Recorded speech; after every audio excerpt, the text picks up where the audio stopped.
नमस्कार, स्वदेश न्यूज की खास पेशकश अग्निपथ में आप सभी का स्वागत है। मैं हूं आपके साथ भागीरथ साहू।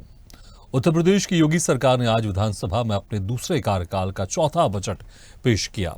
योगी सरकार ने वित्त वर्ष 2025 से 26 के लिए 8,08,736 करोड़ 6 लाख रुपए का ऐतिहासिक बजट विधानसभा में पेश किया।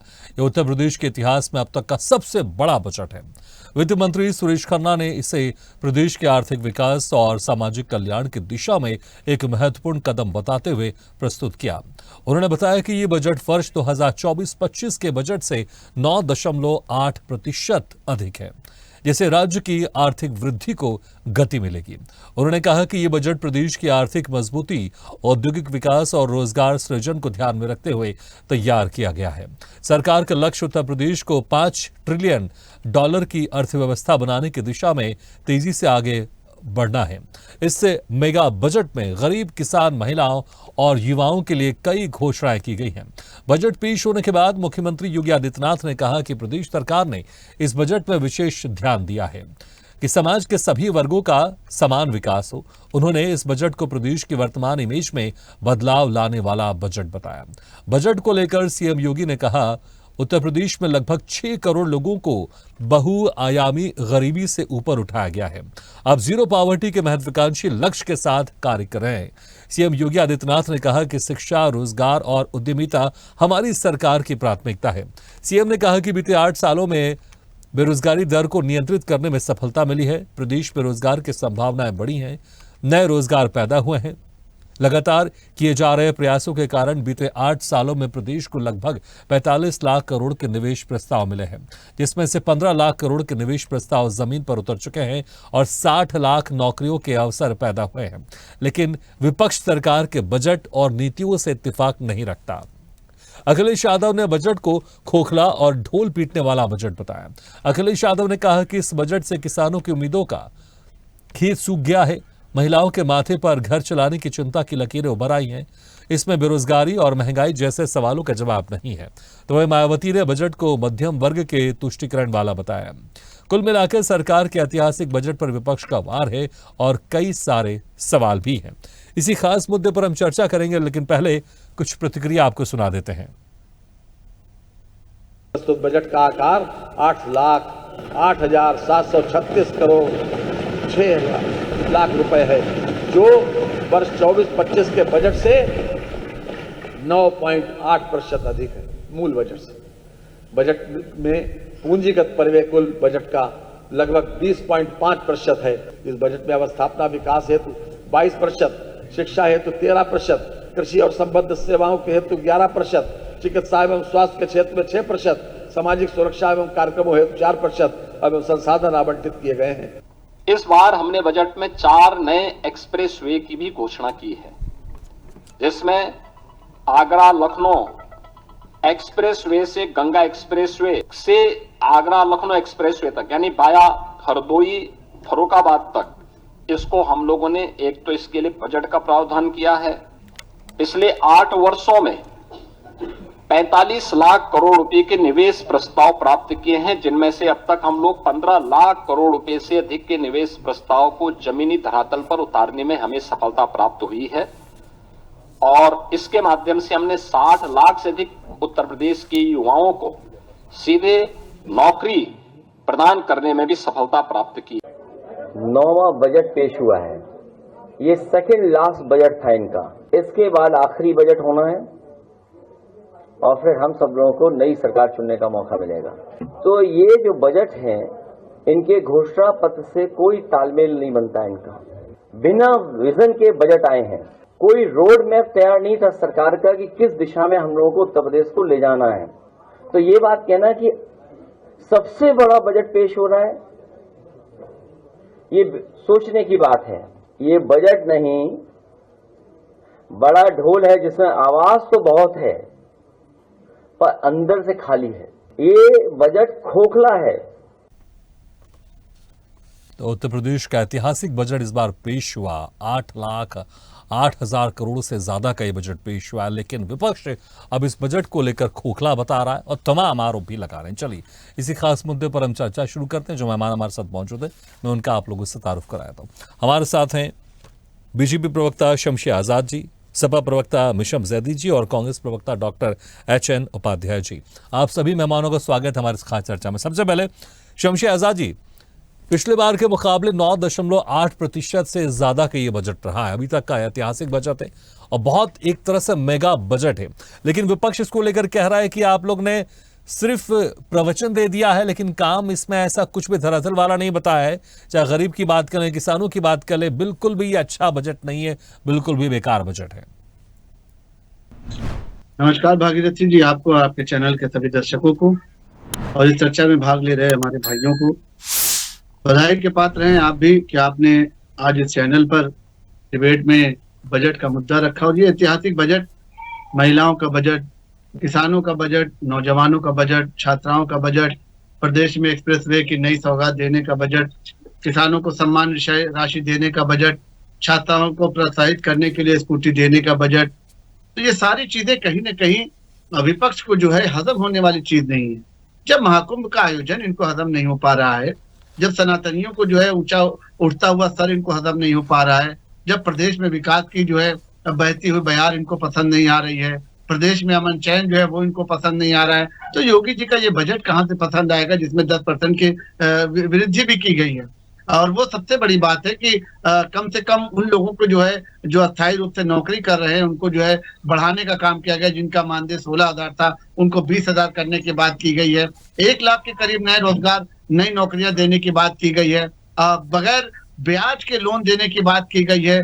स्वास्थ्य सेवाएं, शिक्षा सेवाएं, ये सारी चीजें कहीं ना कहीं प्रदेश की जो है बढ़ाने का काम किया जा रहा है। आज उत्तर प्रदेश रोल मॉडल के रूप में, पहले हम देखते थे बॉम्बे को देखते थे, पहले हम दिल्ली को देखते थे, पहले हम गोवा को देखते थे, इन सारी चीजों से हम सबक लिया करते थे। लेकिन आज भारत का प्रत्येक जो है मुख्यमंत्री जो है और प्रदेश की जनता जो है वो उत्तर प्रदेश को रोल मॉडल के रूप में पसंद करती है, क्योंकि यहाँ पर जो है जिस तरीके से 7 सालों में विकास की जो है दर बढ़ी है, 7 सालों में रोजगार बढ़ा है, 7 सालों में शिक्षा का स्तर बढ़ा है, 7 सालों में चिकित्सा सेवाएं जो है वो और जो है सुचारू रूप से अच्छी तरीके से हुई हैं। तो ये सारी चीजें कहीं ना कहीं समाजवादी पार्टी की हार का लगातार कारण बनती जा रही हैं। अब आज देख लीजिए कि पर्यटन को अगर बढ़ावा देने की बात की जाए तो अकेले लाखों करोड़ रुपए जो है राजस्व के रूप में, अकेले लाखों करोड़ रुपए जो है टैक्स के रूप में, और उनसे जो है क्या कहते हैं कि अयोध्या और ये काशी विश्वनाथ और इन सारी चीजों से अर्जित किया जा रहा है। जिससे सरकार जो है नई योजनाएं बना रही है, जिससे सरकार कहीं ना कहीं हॉस्पिटल में बनाने में लगा रहा है, जिससे सरकार जो है कहीं ना कहीं रोड पे जो है बनाने के इसमें जो इस्तेमाल किया जा रहा है। किसानों को जो है सम्मान राशि दी जा रही है। अब आप देखें कि नैमिषारण्य जैसी जगह पर जो धार्मिक केंद्र हुआ करता था, वहां पर अगर विज्ञान सेंटर खोला जाएगा तो ये कितनी बड़ी बात है। अखिलेश यादव तो फॉरेन से पढ़ के आए थे, लेकिन उन्होंने ऐसा कोई काम नहीं किया जो प्रदेश की जनता के काम आए। उन्होंने सिर्फ ये किया कि अपने गुंडे और माफियाओं कार्यकर्ताओं को जो है बंदर बाट करने का मौका दिया और सिर्फ उनके पैसे की लूट हुई। प्रदेश में त्राही त्राही मची रही। आज भी प्रदेश की जनता वो 12 से 17 तक का समय जब याद करती है तो अगर सोचती भी है कि कहीं अखिलेश यादव के ऊपर वोट दिया जाए, मुलायम सिंह के नाम पर वोट दिया जाए, तो फौरन जो है तौबा करने लगती है, फौरन क्षमा यात्रा करने लगती है और अपने जमीन को धिक्कारने लगती है कि वो कैसा वक्त था जब हमने अखिलेश यादव को मुख्यमंत्री मान लिया था। वो सबसे बुरा दिन था, सबसे खराब दिन था। अब हम उस गलती को दोहराना नहीं चाहते। तो ये बजट जो है कहीं ना कहीं समाजवादी पार्टी के लिए भी ताबूत में आखिरी कील का काम करेगी। जिस तरीके से ये बजट को लेकर भी आपने सुना होगा शमशेर आजाद जी जिस तरह से कह रहे हैं, लेकिन आखिर क्यों इस बजट में क्या आपको कमी लग रही जो आप कह रहे हैं कि खोखला है और ये ढोल पीटने वाला बजट है?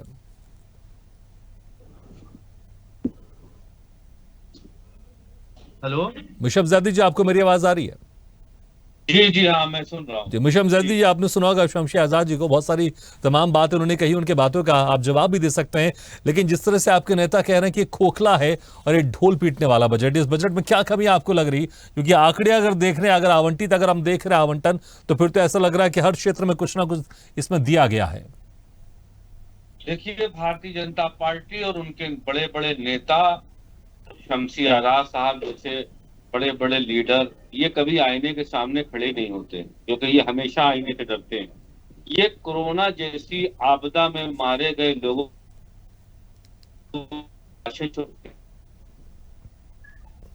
लोगों के आंकड़े, इनका काम है सच्चाई से छुपाते रहना, जनता को भ्रमित कर और अपने बखान करते रहना, अपनी पीठ को थपथपाते रहना।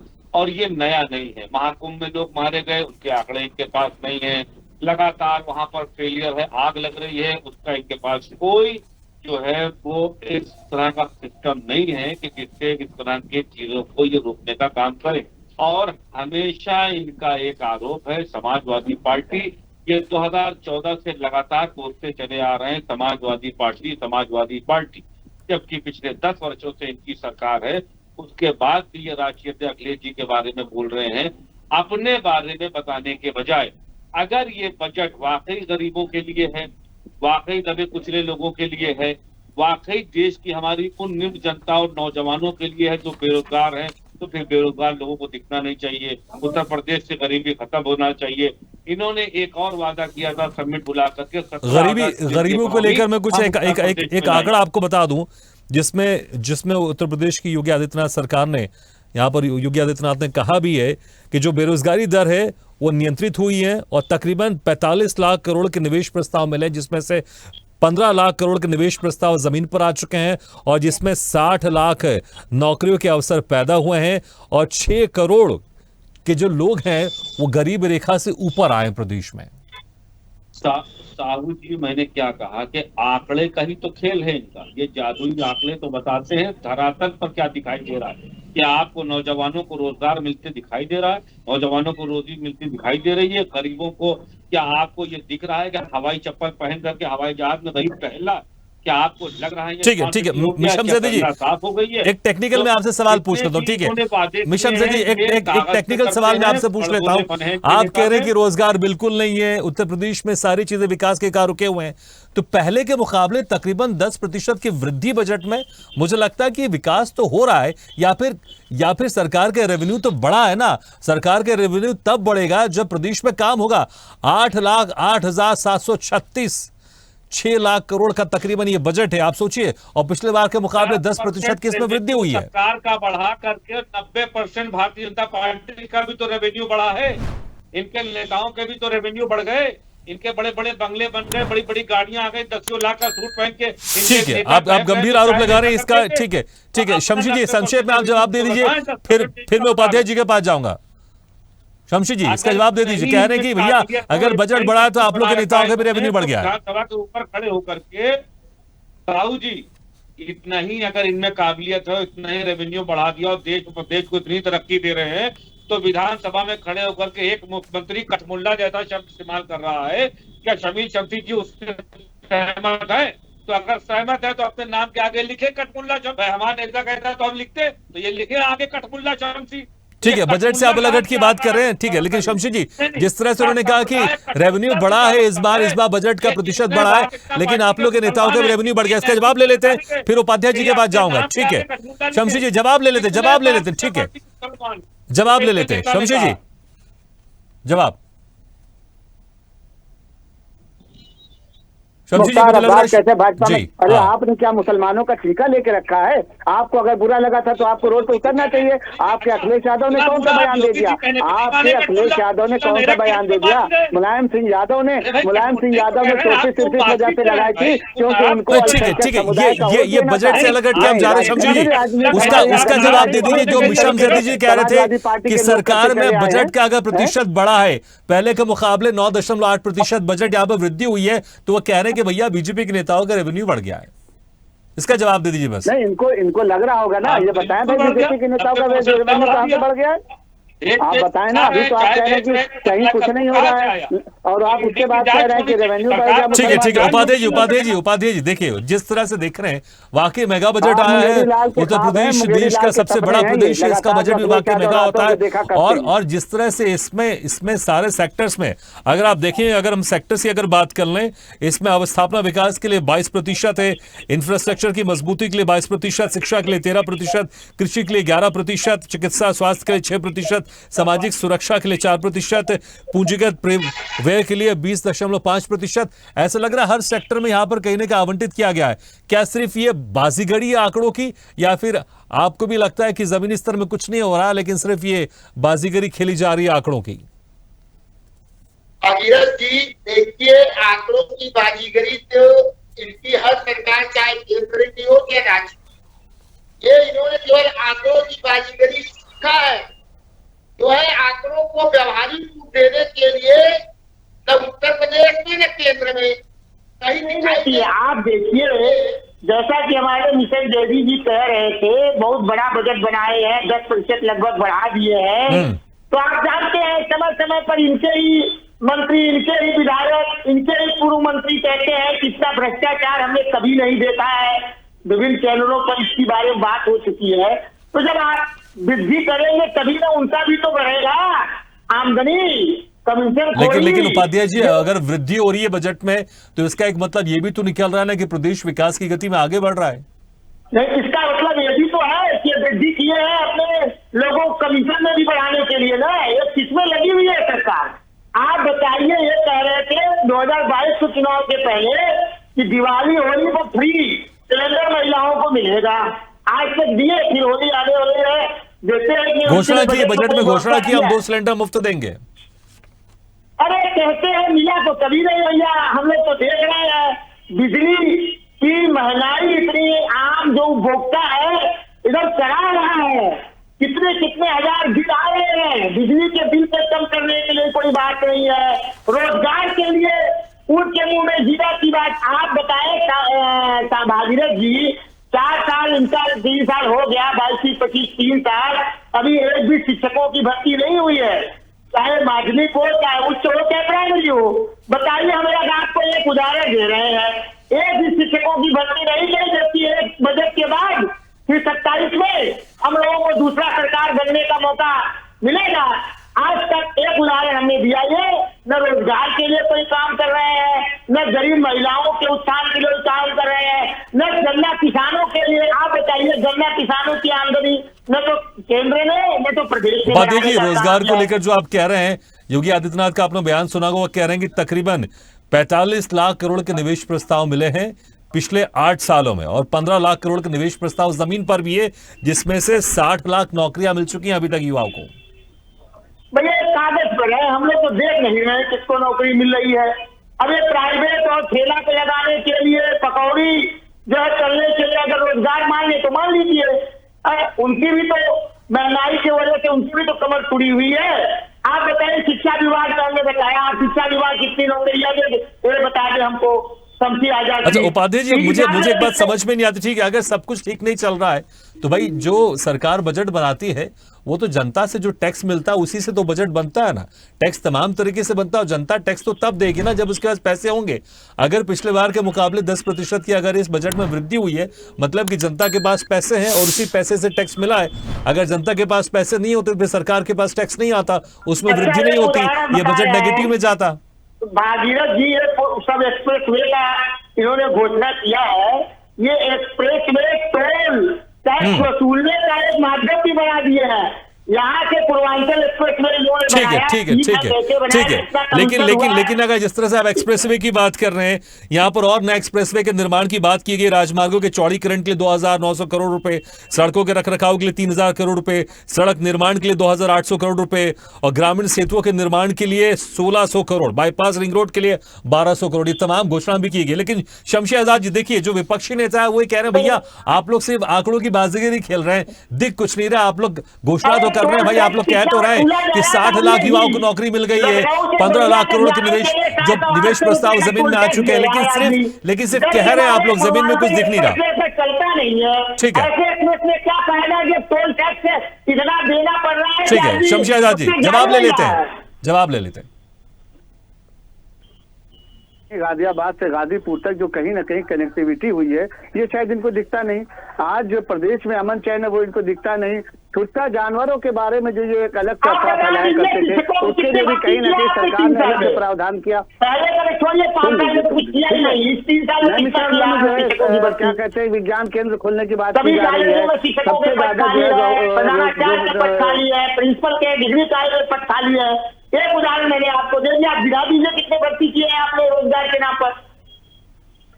ठीक है, जवाब ले लेते हैं। आवाज भागीरथ जी समझ में नहीं आ रही है, चेचे करके पता नहीं क्या कह रहे, समझ में नहीं आ रहा है। वो कह रहे हैं कि कितने शिक्षकों की आपने भर्ती की, इसका जवाब आप दे दीजिए।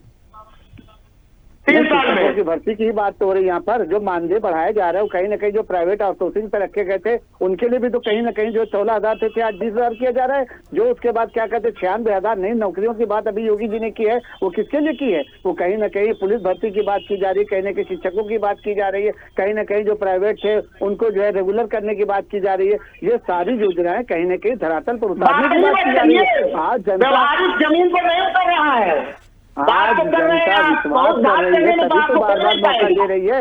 केंद्र में दूसरी बार, उत्तर प्रदेश में दूसरी बार अगर भारतीय जनता पार्टी की सरकार बन रही है, आप अयोध्या में देखेंगे पर्यटकों की लाइन लगी हुई है, किस तरीके से पर्यटन को बढ़ावा मिल रहा है। ठीक है, लेकिन इस बार इस बजट में कुछ हमको कुछ और नया देखने को मिला है, क्योंकि लगातार डिजिटल इंडिया होते जा रहा है। अब एआई का जमाना आ गया है। मिशम जैदी जी, देखिए साइबर सिक्योरिटी रिसर्च पार्क का निर्माण होगा, आर्टिफिशियल इंटेलिजेंस सिटी की स्थापना होगी, एआई के लिए सेंटर ऑफ एक्सीलेंस की स्थापना होगी। चलिए, कम से कम ये तो लग रहा है कि जिस तरह से हम पारंपरिक बजट देखते हैं, जो मूलभूत सुविधा है उसको लेकर यहाँ पर जोर दिया, कितने आप सहमत है बात अलग है, लेकिन भविष्य को लेकर भी यहाँ पर ध्यान रखा गया है, क्योंकि अब एआई का जमाना, इंटेलिजेंस का जमाना है, साइबर सिक्योरिटी का यहाँ पर और स्ट्रांग होने की आवश्यकता है, इसको भी यहाँ पर ध्यान में रखा गया है। देखिए, ऐसा है कि जब तक जमीन पर नहीं उतर जाएगा, हम समाजवादी पार्टी हवा हवाई में बात नहीं करते हैं। ना तो अखिलेश जी के बाद यहाँ पर कोई बढ़िया कैंसर इंस्टीट्यूट बन पाया, ना किसी तरह का कोई प्रोजेक्ट हुआ, ना कोई हाईवे बना, ना आप कोई ट्रेन, ना आप कोई मेट्रो दे पाए। यहाँ पर जितना समाजवादियों ने काम किया था, आज आप उसी काम पर काम कर रहे हैं।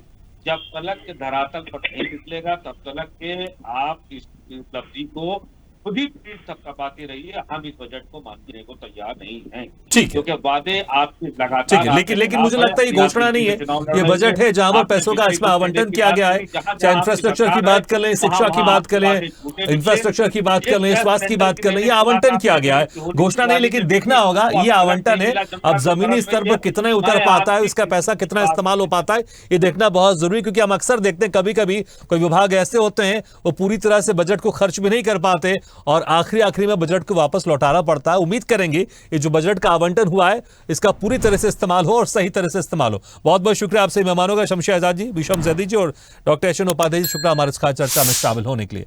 तो मेगा बजट 8,08,000 करोड़ से ज्यादा का ये उत्तर प्रदेश का मेगा बजट पेश किया गया है। पिछले बार के मुकाबले तकरीबन 10% इसमें वृद्धि की गई, तमाम सेक्टर में इसका आवंटन किया गया है। लेकिन जरूरी है यह बजट पूरी तरह से अच्छे से खर्च हो और जिस उद्देश्य के साथ इस बजट का निर्माण किया गया है वो जमीनी स्तर पर उतर कर आए और जिससे लोगों को फायदा हो। इसी के साथ हमारे खास पेशकश में फिलहाल इतना, लेकिन खबरों का सिलसिला लगातार जारी है। आप देखते रहिए स्वदेश न्यूज, सबसे पहले देश। ऐसे वीडियो के लिए लाइक करें, शेयर करें, फॉलो करें और यूट्यूब पर जाकर सब्सक्राइब करें और बेल आइकन को दबाना ना भूलें। और ताजा तरीन अपडेट के लिए स्वदेशलाइव.com पर जरूर जाएं।